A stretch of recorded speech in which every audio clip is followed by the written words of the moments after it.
Sebanyak 31 kecik atau kepala desa di Kabupaten Aceh Selatan yang terpilih dalam pemilihan kecik langsung tahun 2023 dilantik di Aula Bapeda oleh Bupati Tengku Amran.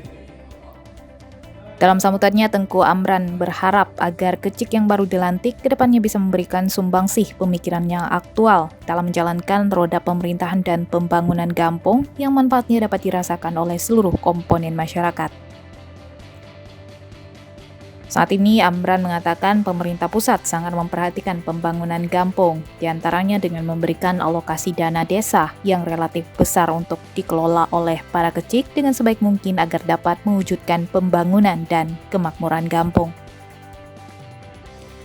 Amran menambahkan masyarakat menitipkan harapan agar kecik terpilih dapat menjadi pemimpin yang amanah dan bertanggung jawab dalam menjalankan roda pemerintahan kampung, serta menjadi panutan bagi masyarakat yang dipimpin. Tengku Amran juga meminta agar kecik terpilih bisa melakukan komunikasi dan koordinasi dengan Tuhapet, tokoh masyarakat, unsur pemuda dan unsur perempuan dengan baik, karena keberhasilan pembangunan tidak terlepas dari kemampuan untuk membangun kerjasama yang baik dengan seluruh elemen masyarakat.